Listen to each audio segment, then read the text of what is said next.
अस्सलाम वालेकुम स्टूडेंट्स, हम पढ़ रहे हैं 9th क्लास फिजिक्स का चैप्टर 2 और आज का हमारा इंट्रोडक्टरी लेक्चर है काइनेमैटिक्स के बारे में and the next topic 2.1 rest in motion के बारे में। स्टूडेंट्स, फर्स्ट ऑफ ऑल हम इस चैप्टर का जनरल इंट्रो पढ़ लेते हैं। काइनेमैटिक्स क्या होता है? एक्चुअल में काइनेमैटिक्स को पढ़ने से पहले थोड़ा सा हम इसका बैकग्राउंड देख लेते हैं। काइनेमैटिक्स हमारे पास आता है मैकेनिक्स की ब्रांच एक। ओके, मैकेनिक्स की हमारे पास दो ब्रांचेस होती हैं। The first one is kinematics, the second one is dynamics. यहाँ पे जो हम डिस्कस करेंगे वो हम डिस्कस करेंगे काइनेमैटिक्स के बारे में। अब मैकेनिक्स कहाँ से आया? मैकेनिक्स एक्चुअल में हमारे पास फिज़िक्स की एक ब्रांच है। ठीक है, जैसे आपने फर्स्ट चैप्टर के अंदर ब्रांचेज ऑफ फिज़िक्स को पढ़ा, तो ऐसे ही मैकेनिक्स जो है वो फिज़िक्स की एक ब्रांच है जिसमें हम स्टडी करते हैं मोशन ऑफ ऑब्जेक्ट्स के बारे में, उसके कॉज के बारे में, उसके इफ़ेक्ट्स के बारे में। अब अगर हम मोशन ऑफ ऑब्जेक्ट्स को देखें स्टूडेंट्स अपने इर्द गिर्द, तो हमारे पास बहुत सारा एक वास्ट टॉपिक बनता है मोशन ऑफ ऑब्जेक्ट्स का, जिसको आपने मैकेनिक्स कहा।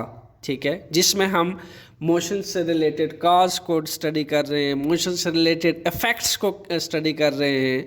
ये मोशन क्यों प्रोड्यूस हुई, इस मोशन की बैक साइंस क्या थी, और फिर कॉज के बाद की चीज़ें हम डिस्कस कर रहे हैं मैकेनिक्स के।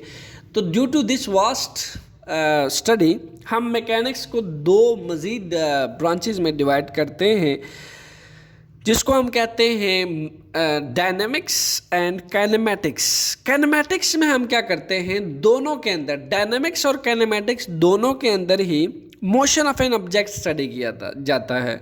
बट काइनेमैटिक्स और डायनेमिक्स में ये फ़र्क है कि एक के अंदर काज और इफ़ेक्ट स्टडी किए जाते हैं और एक के अंदर स्टडी नहीं किए जाते।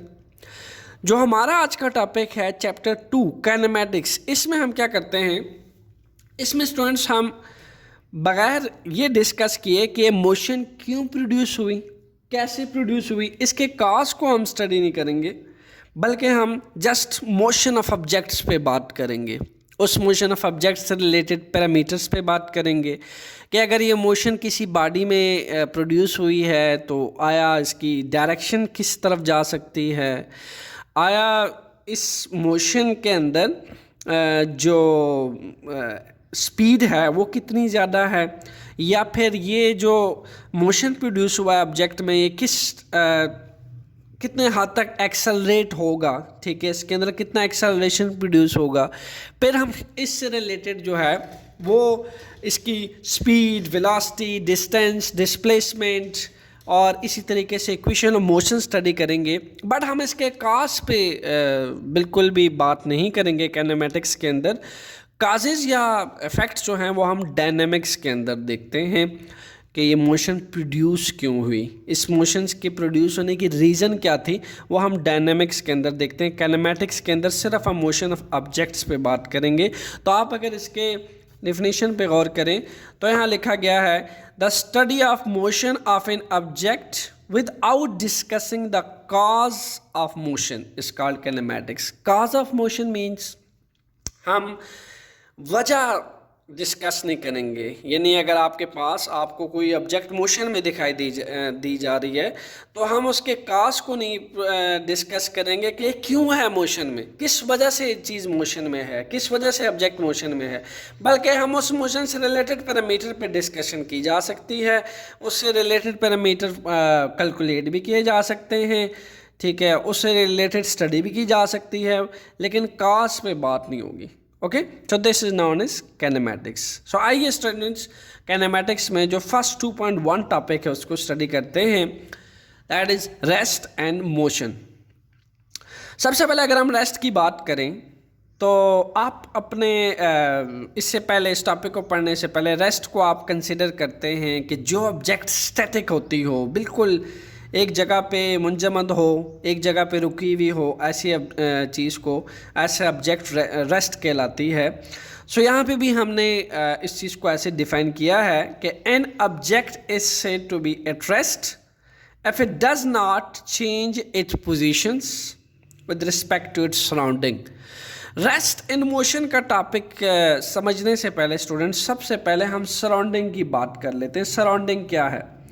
अब यहाँ पे आप ये वीडियो देख रहे हैं, आपके सराउंडिंग जितने भी रूम के अंदर ऑब्जेक्ट्स हैं, बेड, चेयर, इसके अलावा आपका मोबाइल जिस पे आपके लिए सराउंडिंग आपका मोबाइल होगा, बेड होगा, चेयर होगा, इसके अलावा आपकी बुक्स होंगी, आपकी कॉपी, पेन, पेंसिल, जितने भी ऑब्जेक्ट्स हैं, this is a surrounding for you. ठीक है। सो सराउंडिंग वो ऑब्जेक्ट्स होते हैं जिसके साथ जो हमारे इर्द गिर्द की ऑब्जेक्ट्स होती हैं, this is known as surrounding. ठीक है। तो हम ये कहते हैं कि ऐसा ऑब्जेक्ट रेस्ट पे होगा कि अगर वो अपनी पोजीशन चेंज ना करे, ठीक है, अपनी पोजीशन चेंज ना करे, किससे? With respect to its surrounding, अपने सराउंडिंग के लिहाज से। अब लेट्स सपोज ये एक यू शेप्ड मैग्नेट है, ये मैंने आपके सामने रख दिया अपने रजिस्टर के ऊपर। अब अगर देखा जाए तो हमारे पास ये ऑब्जेक्ट कंप्लीटली रेस्ट पे है।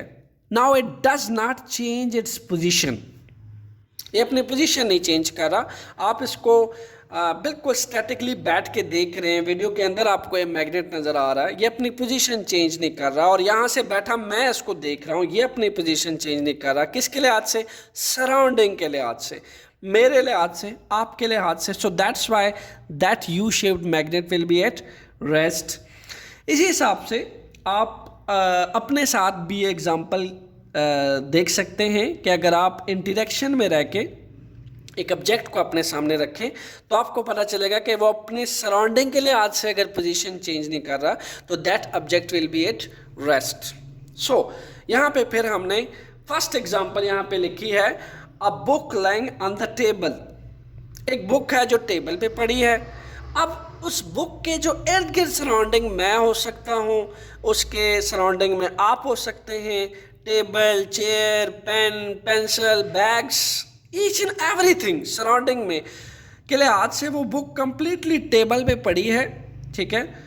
तो ऐसा जो है state of this book is will be A state of rest, because वो अपने सराउंडिंग के लिहाज से अपनी पोजीशन चेंज नहीं कर रही।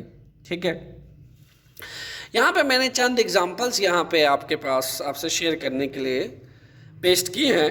फर्स्ट ऑफ ऑल, अगर आप टूल्स ले लें जिसमें आपका डिफरेंट टूल्स हैं, ठीक है, स्क्रू को टाइट करने के लिए, पंच करने के लिए इस्तेमाल होते हैं, या अपने फर्श के ऊपर रखे हैं ऐसे। अपने सराउंडिंग के लिहाज से ये जो टूल्स आपको नज़र आ रहे हैं, ये पोजीशन बिल्कुल चेंज नहीं कर रहे। सराउंडिंग के लिहाज से ये बिल्कुल रेस्ट पे हैं। ठीक है।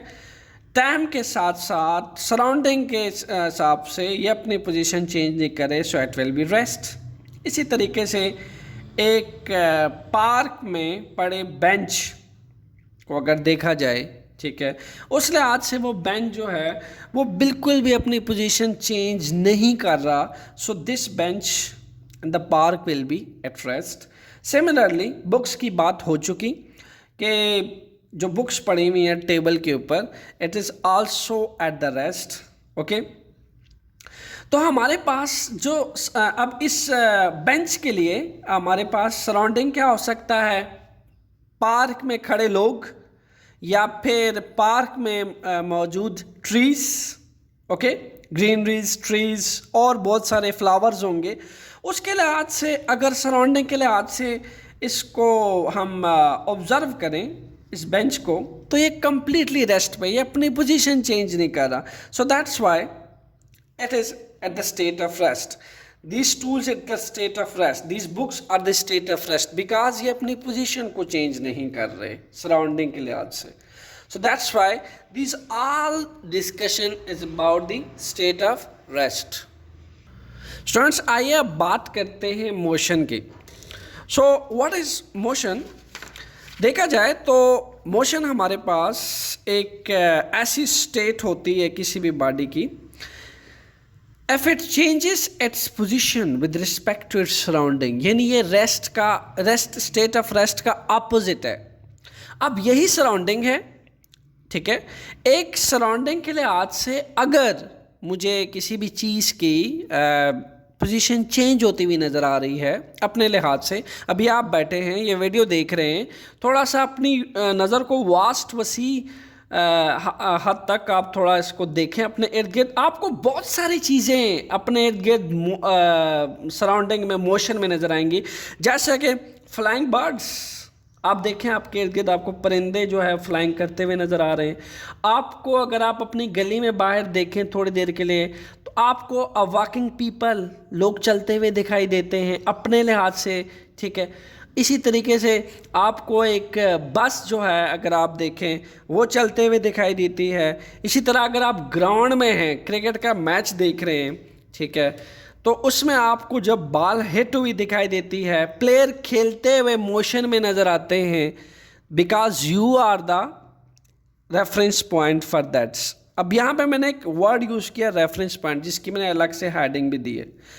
जितने भी मूविंग ऑब्जेक्ट्स होते हैं स्टूडेंट्स, वो हमेशा अपनी पोजीशन कंटिन्यूसली चेंज करते हैं टाइम के साथ से और एक फिक्स्ड पॉइंट के लिहाज से। तो मैं अगर अपने आप को फिक्स्ड पॉइंट कह दूं ग्राउंड में, ठीक है, मैं अगर आपको कहूं कि मैं एक फिक्स्ड पॉइंट पे हूं, ठीक है, मैं खुद को रेफरेंस पॉइंट ले लूं और अपने इर्द गिर्द सराउंडिंग में देखना शुरू कर दूं, तो मुझे बहुत सारे एग्जांपल्स देगी, जैसा कि फ्लाइंग बर्ड हो गया, मूविंग बस, a boy playing football, a walking man, a moving train. ये सारी की सारी चीज़ें मुझे तब मोशन में दिखाई देंगी अगर मैं सबसे पहले अपने आप को रेफरेंस पॉइंट पे रख के सराउंडिंग में देखना शुरू कर दूं। सो हर बॉडी जो है वो कंटिन्यूसली टाइम के साथ साथ अपनी पोजीशन चेंज करता रहता है, एक फिक्स्ड पॉइंट के हिसाब से अपनी पोजीशन चेंज करता रहता है। उस पॉइंट को जो है हम रेफरेंस पॉइंट कहते हैं। जैसा कि यहाँ पे डिफरेंट एग्जांपल्स हैं हमारे पास, सी सर्फिंग हो गया, हाई स्पीड ट्रेन हो गया और स्नो बॉर्डिंग होगी। These all are the example for the state of motion. अब स्टूडेंट्स हम बात करते हैं कि rest and motion are relative, यानी कि जो रेस्ट और मोशन दो स्टेट्स हैं ये एक दूसरे से रिलेटिवली रिलेट करते हैं। कैसे? हमारे पास कई एग्जांपल है इस चीज़ को जस्टिफाई करने के लिए। आपसे अगर क्वेश्चन पूछा जाए कि rest and motion are relative, justify by example.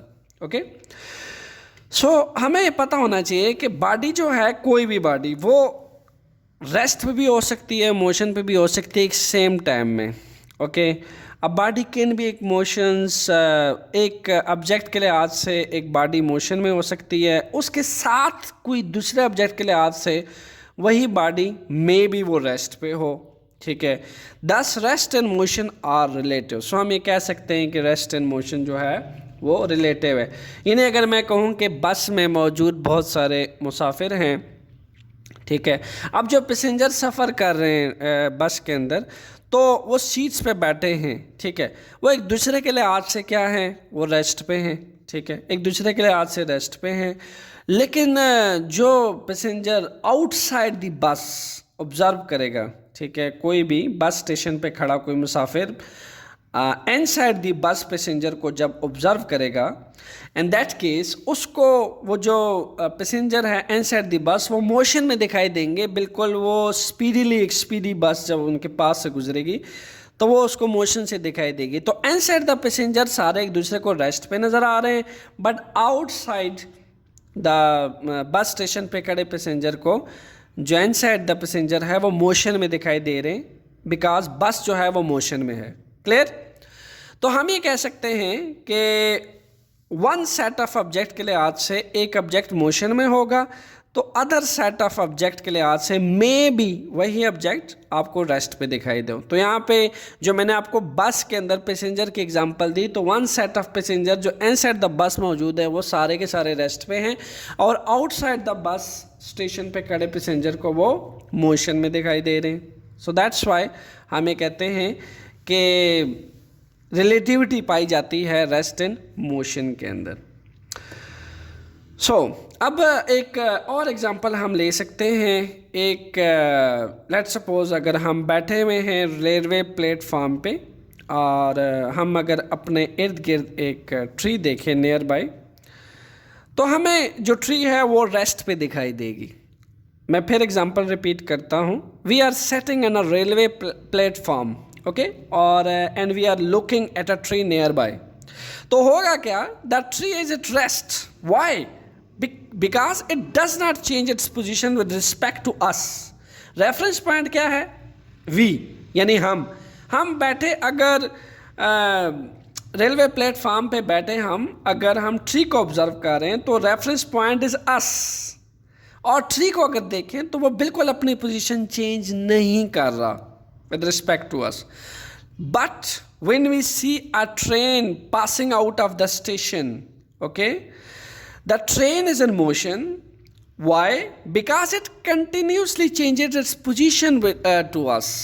अब ट्रेन हमारे रिस्पेक्ट से मोशन में होगी क्योंकि हम अगर अपने रेफरेंस पॉइंट को हमारे लिहाज से ट्रेन कंटिन्यूसली अपनी पोजीशन चेंज कर रहा है, ओके, टाइम के साथ साथ भी और हमारे हिसाब से भी। तो that's why the train is in motion but the tree is at rest with respect to us, because tree does not change its position, but the train continuously change its positions, okay? सो यहाँ पे हम इसको conclude कर लेते हैं अपने example को। Rest and motion एक दूसरे के लिहाज से रिलेटिव है। रिलेटिव कैसे है कि हम रेलवे प्लेटफॉर्म पे बैठे हैं, ठीक है, और हम एक ट्री को देख रहे हैं नियर बाय। तो वो ट्री जो है हमारे लिहाज से बिल्कुल भी अपनी पोजीशन चेंज नहीं कर रहा। So that's why this tree will be in state of rest. So tree near by will be in state of rest. Similarly हम ही बैठे हैं और अगेन अपने इर्द गिर्द ऑब्जर्व कर रहे हैं, ठीक है, और हमारे पास से एक तेज़ गुजरती हुई ट्रेन जो है स्टेशन की तरफ जाते हुए दिखाई देती है। अब वो कंटिन्यूसली अपनी स्टेट चेंज करती है। So this train pass it out of a station will be in state of motion, okay. तो दोनों के लिए जो रेफरेंस पॉइंट थे वो हम थे, ट्री के लिए भी और एक ट्रेन जो स्टेशन में से पास आउट कर रही है उसके लिए भी। बट एक लिहाज से एक दरख्त हमें रेस्ट पे दिखाई दे रहा है, बट वो ट्रेन जो पास आउट कर रही है स्टेशन में से वो हमें मोशन पे दिखाई दे रही है। ये उस बात का मतलब था जो मैंने स्टार्ट में आपको कहा कि वन सेट ऑफ ऑब्जेक्ट के लिहाज से तो ऑब्जेक्ट रेस्ट पे दिखाई दे आपको, बट अगर relatively other set of object के लिहाज से देखा जाए तो वो चीज़ आपको मोशन पे दिखाई देगी, ठीक है। अदर ऑब्जेक्ट आपको मोशन में दिखाई दी जा सकती है। ओके स्टूडेंट्स, अब हम कुछ मज़ीद एग्जांपल देखते हैं रेस्ट एंड मोशन और रिलेटिव के बारे में। सपोज करें कि कोई भी ऑब्जेक्ट है वो आपने प्लेस किया टेबल के ऊपर, ठीक है। So you place any object on the table. Suppose that's a table, and you place the object, any object on that table. Okay. So यहाँ पे हम कहते हैं कि ये कहा जा सकता है कि जो ऑब्जेक्ट है रेस्ट पे है, क्योंकि अगर देखा जाए कि हम अगर अर्थ पे खड़े हैं, ठीक है, यानी इसके इस टेबल के लिहाज से हम बिल्कुल रेस्ट पे हैं और हम इसको देख रहे हैं इस ऑब्जेक्ट को, तो हमें ये बिल्कुल कम्प्लीटली रेस्ट पे दिखाई देगा, ठीक है। ये बिल्कुल स्टेट ऑफ रेस्ट पे हमें दिखाई देगी ये बुक। लेकिन अगर हम मून पे चले जाएं अर्थ के बजाय, ठीक है, हम मून पे चले जाएं और मून पे खड़े होके इसी ऑब्जेक्ट को ऑब्जर्व करें जो टेबल पे पड़ी है, तो हम देखेंगे कि अर्थ चूंकि कंटिन्यूसली अपनी पोजीशन को चेंज करता है। सो अगर अर्थ कंटिन्यूसली अपनी पोजीशन को चेंज करता है मून के लिहाज से, तो फिर तो टेबल और ऑब्जेक्ट भी चेंज करता होगा। सो दैट्स वाई मून पे अगर हम खड़े हैं तो हमें ये टेबल या ऑब्जेक्ट दोनों ही मोशन पे दिखाई देंगे मून पे खड़े होके, क्लियर। लेकिन अगर हम इसी चीज़ को अब अर्थ पे आ जाएं, ठीक है, और हम इस टेबल और ऑब्जेक्ट को ऑब्जर्व करें, तो ये हमारे लिहाज से, यानी जैसे जैसे ये अर्थ के साथ घूमेगी, रोटेट करेगी, ऐसे ऐसे हम भी रोटेट करेंगे, तो हमारा जो फ्रेम है वो सेम रहेगा, फ्रेम ऑफ रेफरेंस। जब हम मून पे थे तो हमारा फ्रेम ऑफ रेफरेंस चेंज था, यानी हम मून पे खड़े होकर अर्थ को देख रहे थे तो अर्थ कंटिन्यूसली अपनी पोजीशन चेंज करता है, यू नो वेल। अर्थ तो रोटेट करता है, तो अर्थ से एसोसिएटेड जितने ऑब्जेक्ट्स होंगे, टेबल, बुक, वो भी तो अपनी पोजीशन चेंज करेंगे कंटिन्यूसली। तो मून पे खड़े होके ये दोनों ऑब्जेक्ट मुझे मोशन में दिखाई दे रहे थे, लेकिन जब मैं अर्थ पे आया तो मेरा और इस टेबल ऑब्जेक्ट का फ्रेम ऑफ रेफरेंस एक ही था, यानी ये भी रोटेट कर रहे थे, मैं भी रोटेट कर रहा था। सो दैट्स वाई ये कहा जा सकता है ये स्टेट ऑफ रेस्ट में रहेंगे। सो हम ये कह सकते हैं रेस्ट एंड मोशन एक दूसरे से रिलेटिवली है, रिलेटिव हैं। क्लियर? सो स्टूडेंट्स, यहाँ पे एक थर्ड एग्जांपल है, इसको हम देख लेते हैं। Let's suppose you are lying on your bed, आप बेड पे लेटे हुए हैं और आप जिस रूम में लेटे हुए हैं उस रूम के इर्द गिर्द का जितना सराउंडिंग है ऑब्वियसली वो भी अर्थ के साथ कांटेक्ट में है। सो अपने इनसाइड द रूम, अपने सराउंडिंग के लिहाज से आप रेस्ट में हैं। क्लियर? क्योंकि आपका और अपने सराउंडिंग का फ्रेम ऑफ रेफरेंस एक ही है। ठीक है, यानी आप उस रूम में पड़े जितने भी ऑब्जेक्ट्स है, table, chair, your bags, mobile, battery, charger, each and everything, laptop, हर चीज़ के लिहाज से you are also at the rest. Okay, जब तक आप लेटे हुए हैं। क्लियर? आप स्टैटिकली लेटे हैं, so you are at the rest. लेकिन सवाल ये पैदा होता है, क्या आप इसी तरीके से लेटे लेटे सन के लिए भी स्टेट ऑफ रेस्ट पे रहेंगे? अगर मैं इस एग्जांपल को थोड़ा एक्सप्लोर करूं, सन के लिहाज से either you are the state of rest और not. Obviously answer is not. Why? देखें, आपके पास जो रूम है और इवन के आपका घर, it is on the earth, और an earth at self is not at rest. Earth तो रेस्ट पे नहीं है, अर्थ तो हमेशा रिवॉल्व करती रहती है। किसके इर्द गिर्द? सन के इर्द गिर्द। Okay, the earth is revolving around the sun, और you should keep in mind it takes 1 year to complete 1 revolution around the sun. ये 1 साल का अरसा लगाती है अर्थ के इर्द गिर्द अपना एक रिवोल्यूशन कंप्लीट करने के लिए। ठीक है, 1 साल का अरसा लगाती है। सो जब अगर आप अर्थ के साथ हैं, if you are along with earth, okay, because you in your home, in your room, और हर ऑब्जेक्ट जो आपसे एफिलिएटेड है वो अर्थ भी है। सो अर्थ के उन ऑब्जेक्ट के लिहाज से तो आप रेस्ट पे हैं, लेकिन सन के लिहाज से, अगर मैं रिलेटिवली सन के लिहाज से बात करूँ, then you are at the motion. Even inside the room के ऑब्जेक्ट के लिहाज से आप रेस्ट पे हैं। ठीक है, you are will be at rest. But let's suppose if someone stay here inside the sun और आपको ऑब्जर्व करें यहाँ पे बेड पे लेटे लेटे, तो आप उसको मोशन में दिखाई देंगे। You will be observe in a state of motion, because अर्थ जो है वो सन के इर्द गिर्द रिवॉल्व कर रहा है around the sun. So that's why you are also will be in sense of revolving around the sun, because you are the part of earth, you are affiliated with earth. Okay, so यहाँ पर again हम ये कह सकते हैं कि rest and motions both are relative. एक object के लिहाज से तो आप रेस्ट पे हैं, but other set of reference point के लिहाज से आप किस में हैं? आप मोशन में हैं। जब अगर रेफरेंस पॉइंट आप इनसाइड बेड को ले लें, चेयर को ले लें, किसी भी चीज़ को ले लें, तो आप रेस्ट पे दिखाई देंगे। अगर आपका रेफरेंस पॉइंट बेड हो गया, चेयर हो गया, laptop, battery, charger, pen, pencil, bed, each and everything, ठीक है, इनसाइड द रूम, तो आप रेस्ट पे हैं। ठीक है, लेकिन अगर आपका रेफरेंस पॉइंट आप सन हुआ, then you are living in state of motions. Okay, और यहाँ पे आप रावलपिंडी के जो फेमस पार्क हैं, जैसा कि जिनाब पार्क, अयूब पार्क के पास से अगर आप कभी गुजरें अपनी गाड़ी में बैठ के, तो आप इस चीज़ को ऑब्ज़र्व करें कि लेट्स सपोज एक बॉय है, वो बेंच में बैठा है पार्क के अंदर, और वो बेंच पे बैठ के एक बस को ऑब्ज़र्व करता है।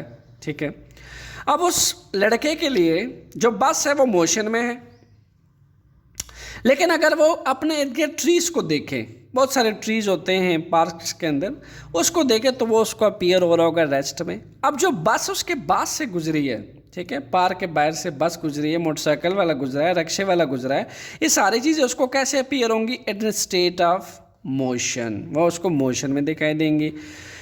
बट अगर वो ट्रीज़ को ऑब्जर्व करेगा बैठ के तो वो उसको रेस्ट पे दिखाई देगा। अब दोनों के लिए रेफरेंस पॉइंट वो खुद है। अब एक चीज़ उसके साथ एफिलिएटेड है, यानी ट्रीज़ उसी चीज़ का पार्ट है, उसी पार्क का पार्ट है। लेकिन जो बस है, चूंकि वो कंटिन्यूसली अपनी पोजीशन को चेंज कर रहा है उस रेफरेंस पॉइंट के लिहाज से, यानी उस लड़के के लिहाज से, दैट्स वाई वो इन स्टेट ऑफ मोशन होगा। सो एक रेफरेंस के लिहाज पॉइंट के लिहाज से हो सकता है एक ऑब्जेक्ट रेस्ट पे हो और साथ ही अगर वो किसी दूसरे ऑब्जेक्ट को देखे तो वो मोशन में हो। और इसी तरीके से एक object at a time 2-3 object के लिहाज से भी रेस्ट पे हो सकती है, जैसा कि टेबल, चेयर और मोबाइल, आपका लैपटॉप, आपकी बुक्स, कॉपीज़ के लिहाज से आप लेटे में आप रेस्ट पे हैं बहुत सारे ऑब्जेक्ट के लिहाज से, लेकिन सन के लिहाज से आप मोशन में हैं। क्लियर? तो बहुत सारे ऑब्जेक्ट के लिहाज से आप रेस्ट पे हो सकते हैं और एक अदर रेफरेंस पॉइंट के लिहाज से आप मोशन में दिखाई देंगे। सो ये चीज़ हमें बताती है कि rest and motion are relative. ये टॉपिक इतना डीपली समझाने का मकसद ये था कि आपको पता चल सके कि इस चैप्टर का थीम क्या है और कैनेमैटिक्स में आप किस तरह के ऑब्जेक्ट्स के बारे में स्टडी करेंगे। होपफुली आपको टॉपिक अच्छे से समझ आ गया होगा। मुझे आपने कमेंट करके लाजमी बताना है कि आपको मेरा ये लेक्चर कैसे लगा। In case of any question put at in comment box, the answer will be in front of you with in a few horse. Thank you, enjoy physics.